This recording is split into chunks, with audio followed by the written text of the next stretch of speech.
near Valladolid there are two archaeological sites worth seeing. Yesterday we went to Ek Balaam. Yeah, which was really nice. It was pretty empty, and it was great. You could like climb up the temple, up the really steep steps, and see an amazing view from there. And it was just lovely and big and peaceful. Yeah. The main building had where one of the kings is buried through this like jaguar mouth stone entrance, which is very cool. Yeah. But yeah, we kind of had that place to ourselves. We then went to Cenote Hubiku, which is near there. Which we thought was, you know, off the beaten path. We were like, no one else is going to be here. It looked like in the middle of nowhere. We're going down this really bumpy track and like, pat on the back, we're going to be the only people there. And then we saw 3 tour buses parked outside. They had like a restaurant, a model Mayan village, gift shop. We were like, right. Turns out it's not one of these secluded cenotes. It's actually like some sort of popular destination for cruises and tours.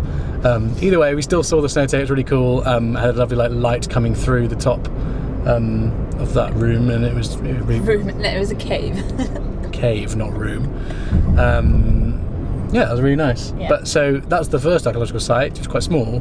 Today we're going to one of the big boys, Chichen Itza, so one of the 7 wonders of the world, one of the kind of ancient Mayan cities again. So we're excited to see that. So we came at just before 8, before they open. They still haven't even started selling the tickets yet, and we're about 30 in the line, so it shows how popular it's going to be today, but we're glad we came early. Yeah, definitely.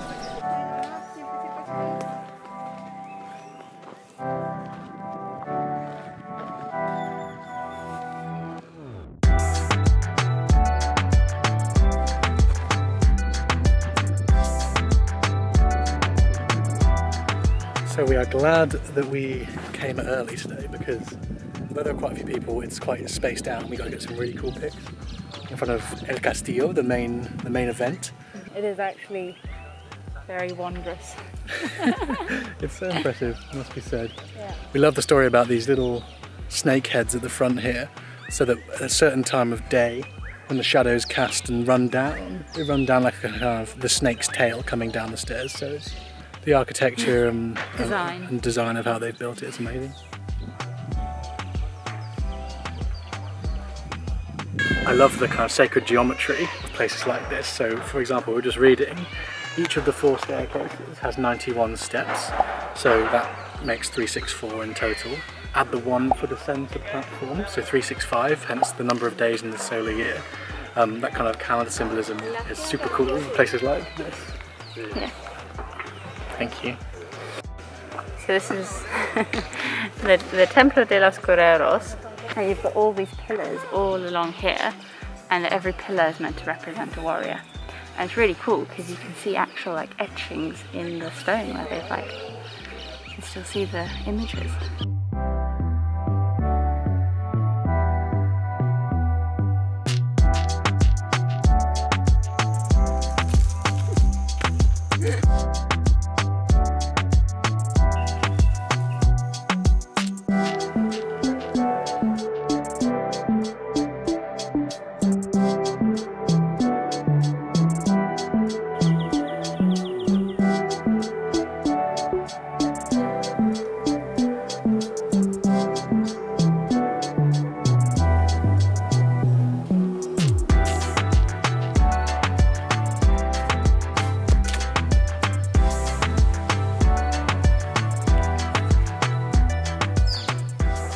Really enjoyed coming when it's been pretty much, actually, because we walked off earlier from the main Castillo, just us, and learning about the different areas and stuff. And Massive. It's absolutely massive. 2 hours walking around probably.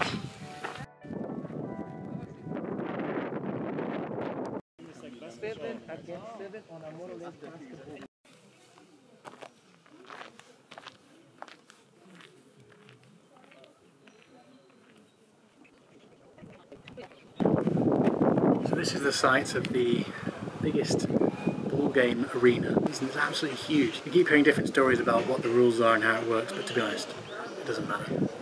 Either way, it's an amazing place where they used to do their ball sport and also have all the spectators sat around, which is awesome.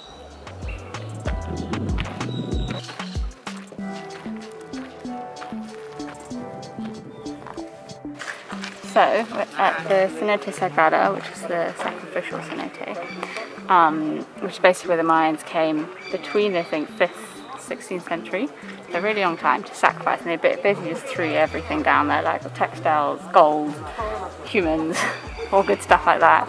And then I was thinking, if that's what the Mayans believed, that the cenotes were like the entrance to the underworld and they were sacrificing stuff into it, have we swum in cenotes where they've sacrificed people? That's a thought to have. Food for thought, eh? Yeah.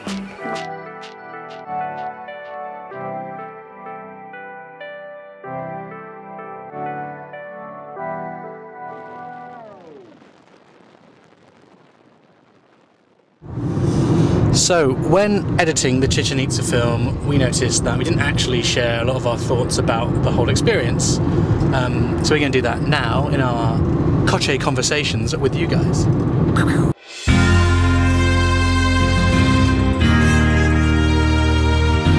going to share our thoughts and top tips about visiting Chichen Itza, which overall, I mean, we loved. We actually really liked the experience. What are your first thoughts? Yeah, it's definitely worth going, especially when you first walk up and you see the big main Castillo temple.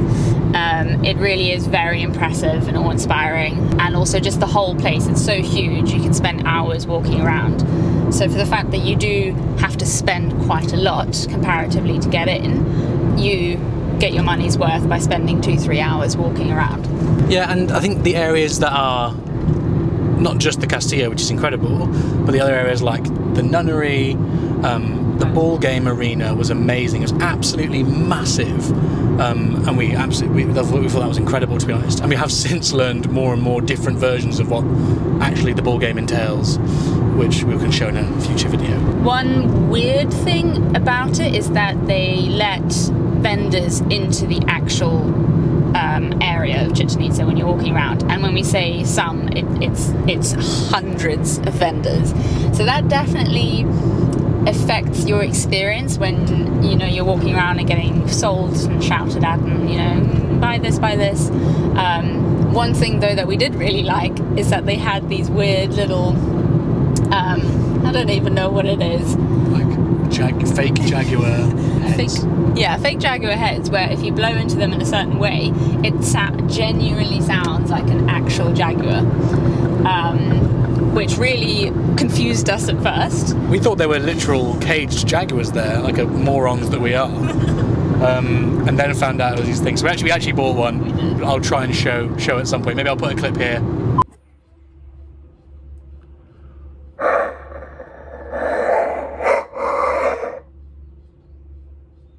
Maybe I won't. I mean, you yet to do it successfully. That's true. In terms of tips, I think you absolutely have to go early. It's an obvious tip. A lot of people don't do it. We got there just before 8 when it opened. We were probably like 30th in the line. But when we got in there, because it's so big, you really feel like you have it to yourself. So we got in, we took pictures of Castillo. We had pictures where there was no one else in there, which is amazing. Really, really cool pictures. We then kind of quickly walked straight through towards almost, I don't know, the back of Chichen Itza. We were the only people that we saw for like 45 minutes, apart from certain vendors setting up. So they're much more relaxed. They haven't got people constantly yelling at you to buy what is essentially repeated the exact same merchandise at every single store. So go early is absolutely the way to go.